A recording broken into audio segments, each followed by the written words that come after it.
Hey everybody, today's video is let's talk about vintage watches. Let's discuss some things about vintage watches. I don't know if this video will make you like vintage watches more or if it will put you even more on the fence about collecting vintage watches. Customer watch check, my Seiko 5 Sport. Let's go to cam 2.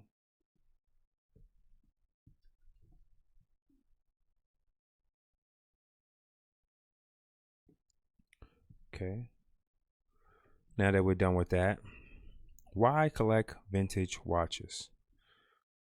Well, when you think about vintage watches, you have to think about these pieces as limited edition pieces, period. That's how I think about these watches.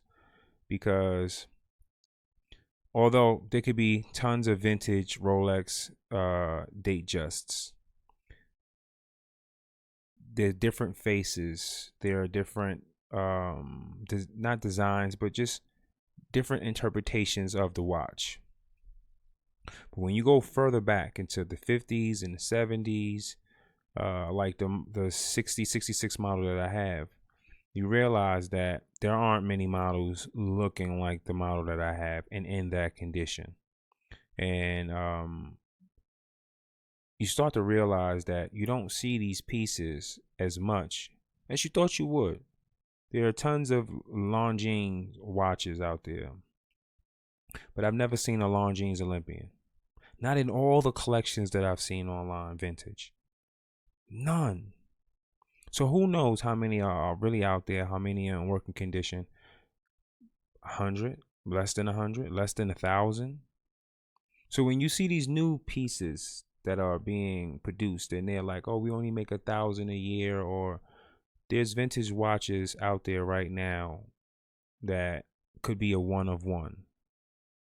This is the exciting thing. One of the exciting things about having a vintage watch. The likelihood of someone else having the watch that you have, it's not really likely. It's not, unless it's a real popular brand. And in some cases, like, okay,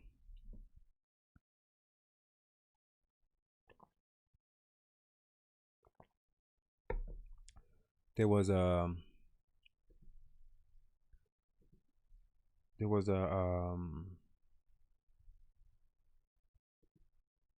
an Omega that I was looking at, and it sold. It sold. It was there for a while. Could have pulled the trigger on it. I negated to do so. That's my fault. That's my bad. I messed that up. And I've seen it online. Thought about pulling the trigger. Didn't do so. Again, my fault. My bad. But I'm gonna see if I can pull it up now because I've only seen two two people online with this watch, and I'm not even sure if it's the same watch that I seen online for sale. At that, people, like I'm not even sure if it's a watch that I seen online for sale. Let me go to my watch list. I'm not even sure if it's one of those watches. This is how serious it is. And I kept looking at it and I kept telling myself, I'll get it. I'll get it. I'll get it. I'll get it. I'll get it.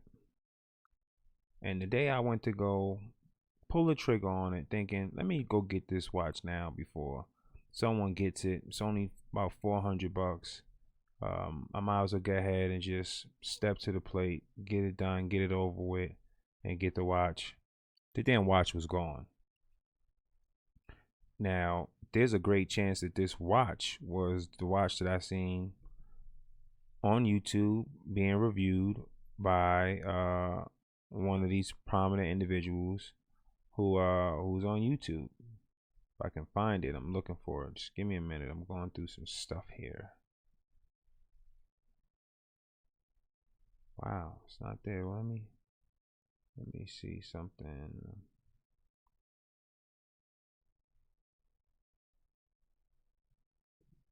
Mm.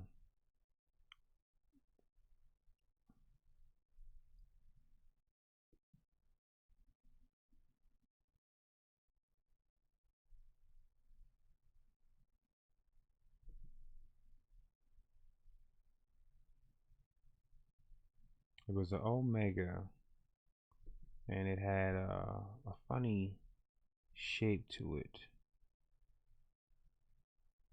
and it's no longer in my view list, and it's crazy because I was just looking at the watch. I'm so sorry that I had you guys waiting this long.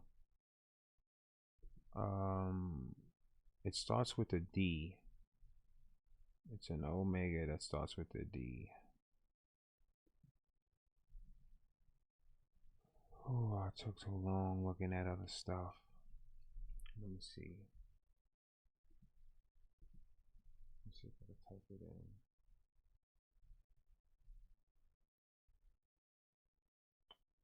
It's an Omega Dynamic.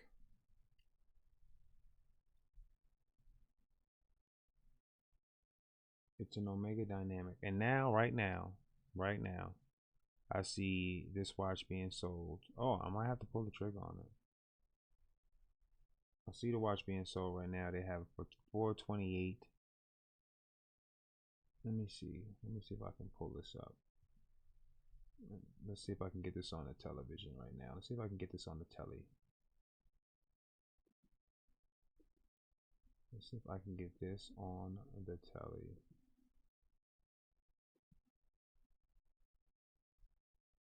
Let me see if I can pull this up for you guys.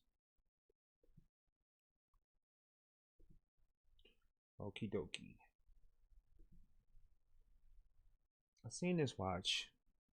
Now, first and foremost, look what someone is selling uh, this watch for currently right now. $8,202. Right now, it's in auction. There's 4 bids on this watch.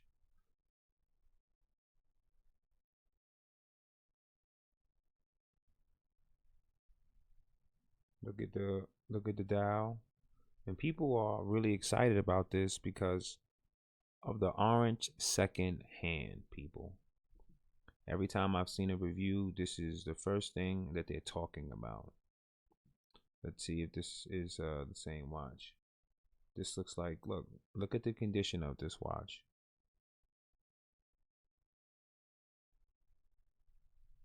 So although we've seen this watch on here, let me see.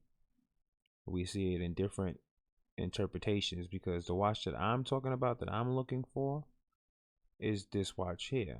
This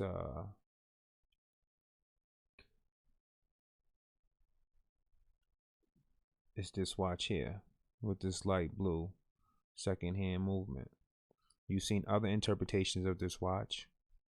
You see, this is not polished. This watch is not polished at all. It's showing its ownership, is showing its history.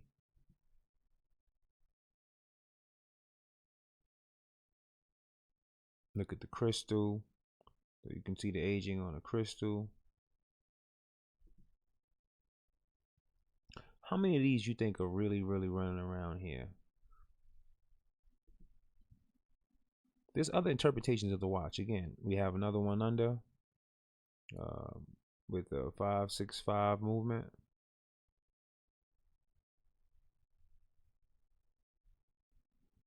Here we go again.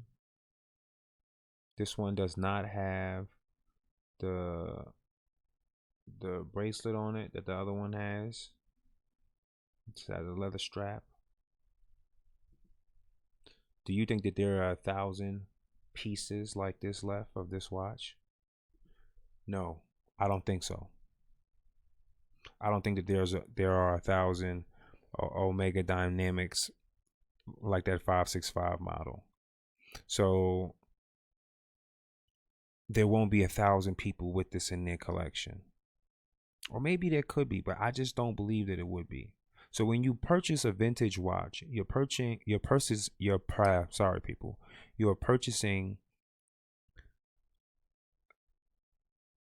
something exclusive.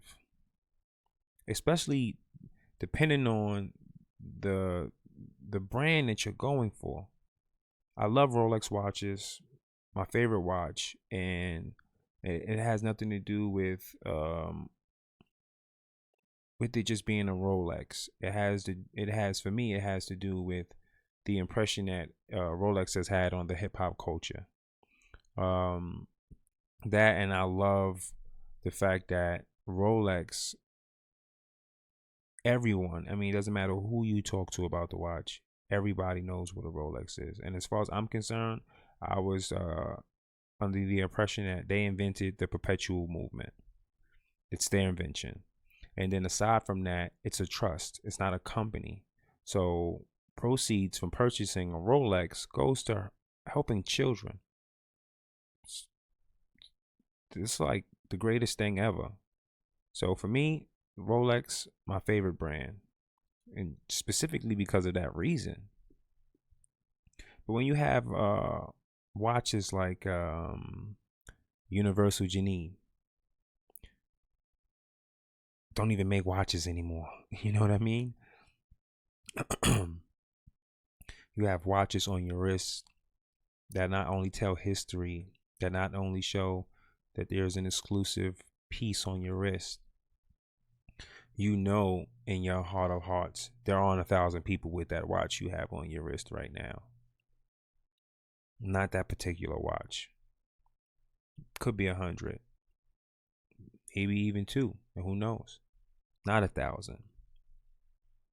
When you're buying vintage watches, you're buying not with certainty, but you're buying a timepiece that could definitely be quite exclusive, and that too is part of the thrill about having a vintage watch. I prefer to have vintage watches because I understand that when a watch comes to me and it's 50 years old, it's 40 years old, it's 30 years old, in order for it to get to that point, it had to have love and appreciation. I don't do restoration of watches. I've only done one restoration of one watch, and that's in my fiance's collection, and it's a gold Omega, and that's the only watch I've ever had restored. Was one watch that I purchased. I've never purchased a watch that had to have any kind of restoration. And I've serviced one of my own watches, which is an Orient that I have. When you get a watch in front of you and it's 50 years old, it's 60 years old, and it's still moving like the day it was produced, that's a lot of history on your wrist. That watch has had a great deal of love and respect during the course of its availability, during the course of its existence. You have to take the time out to appreciate having something 60 years old on your wrist. I'm only 37 years old. So when I have a watch on my wrist that was created when my mom was born,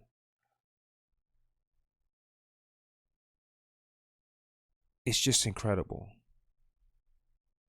And the likelihood of someone else having that watch on their wrist is highly unlikely. I've seen hundreds of state of the watch collections. I've watched every talking time on Houdinki. I haven't seen anyone with half of my collection. We can have the same brands, and that's cool. That's fine. I haven't seen people with my watches though. There are watches that I have in my collection I've never seen anywhere online aside from me showing them on my state of the watch collection.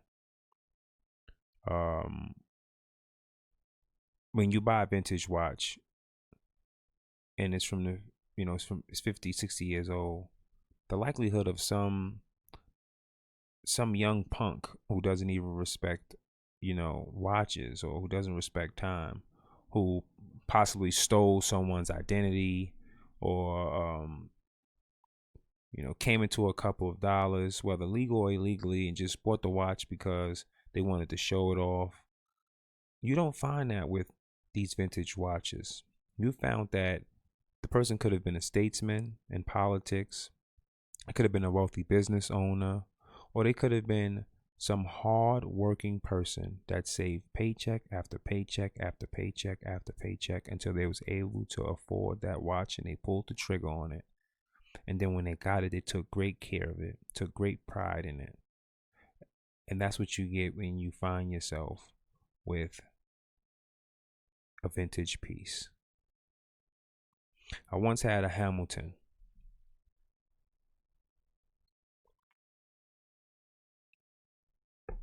14 karat white gold, diamond bezel, 30 millimeter, very small, petite. And I bought the watch off of eBay. 700 and 700, a little over $700. Came with papers, came with original box. I took it to a friend of mine in California who owns a watch store. That's where I purchased a couple Rolexes from. It's a few years back. And when he did the wreckage check on the watch for service, he found out that the watch was owned by Alphonse Capone.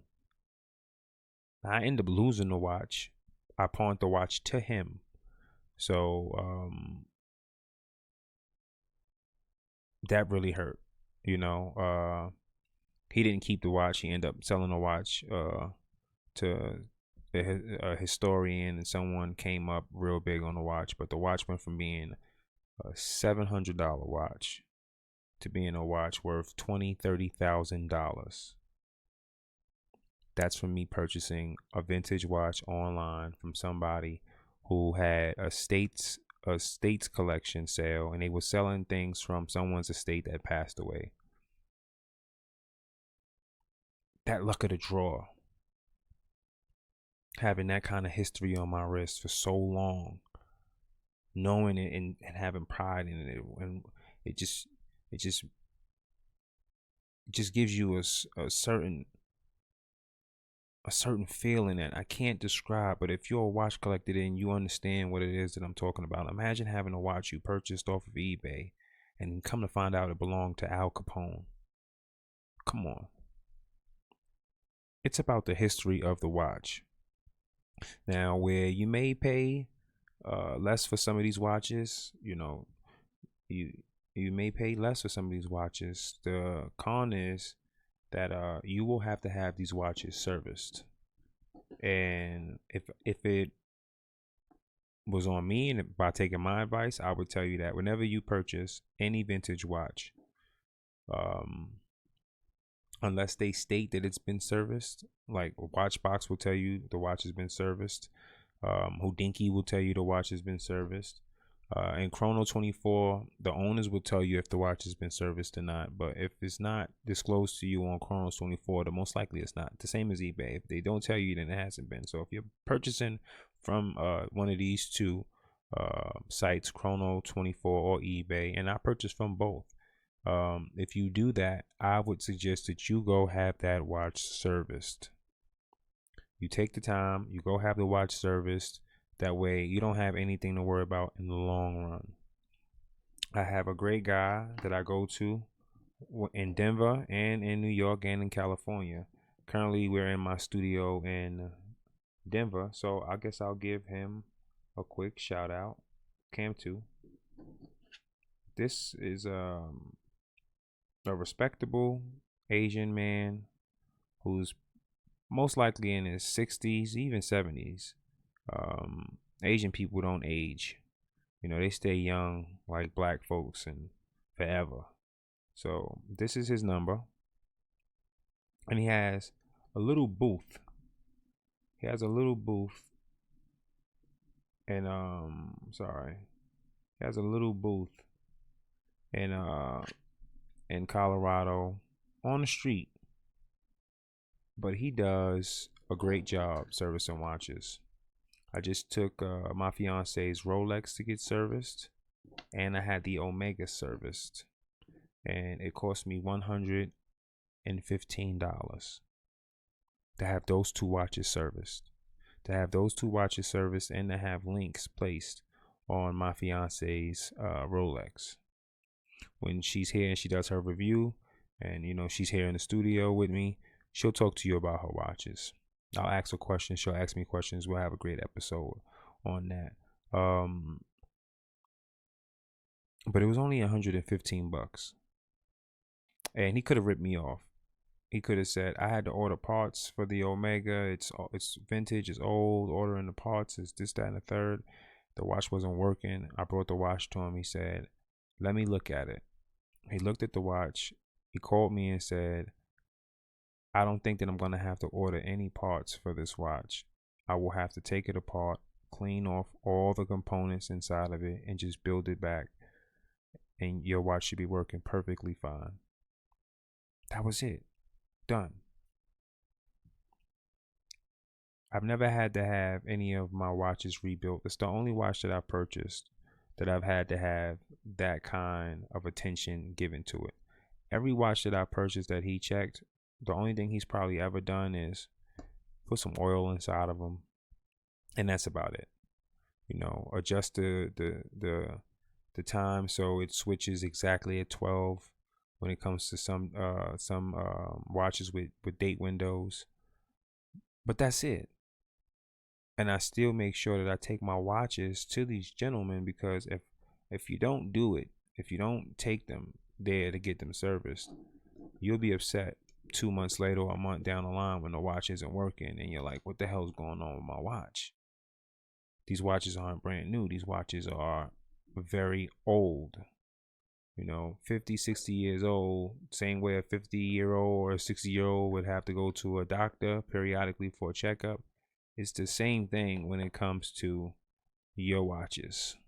I suggest that if you purchase a vintage watch, you make sure you take them to someone whom you trust, who you respect, and have them just give the watches a look, make sure everything's okay with the watches. If they need to be serviced, get the watches serviced, but better safe than sorry.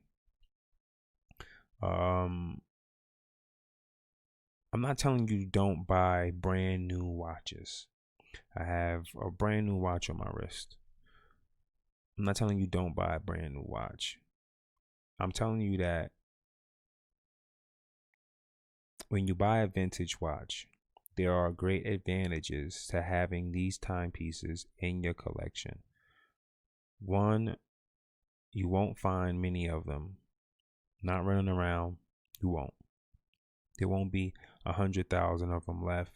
You just won't see them like that. Two, they're gonna have a great deal of history behind them, with them reaching you and grabbing you. They've grabbed you don't know how many people even before you. You don't know, but it grabbed you. Who knows how many people it grabbed before?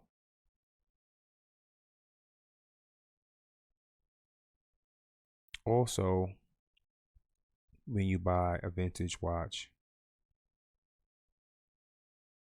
you're purchasing the idea of the what if. What if a president had this watch? What if a great banker had this watch, or a great politician, or a great activist? And then if you have the serial number to the watch, and you can check the service on it through the company. Let's say if you buy an Audemars Piguet, and the watch is 50 years old, and you take it to Audemars to have it serviced, and then they have a service record of the watch, and they tell you that, hey, this watch once was owned by Sammy Davis Jr. Like, what the hell? It's that chance. It's that chance. I mean, I had a watch that was once owned by Al Capone, people. So anything's capable of happening when you purchase a vintage watch. Not only are you going for the hunt to find a watch that you've seen, you just know is grabbing you. You have to have it. You're thinking about, I need this watch. Okay, you're thinking about, I need to have this watch in my collection. You're waking up, you're thinking about it. Before you go to sleep, you think about it, and then you have it, and it's in your possession.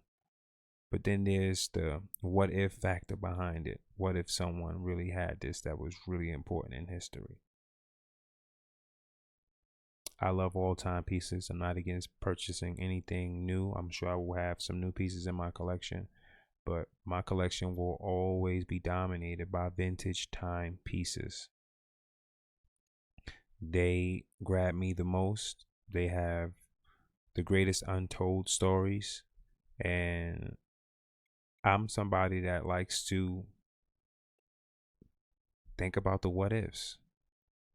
I hope I didn't ramble or rant too long on the topic of vintage watches, but I wanted to tell you how special they are, how much character they have, and how many possibilities can come with actually having a vintage watch. And not only that, the respect that they demand, that they've been given before you become the caretaker of them, and the respect they'll be given once you're no longer the caretaker of them.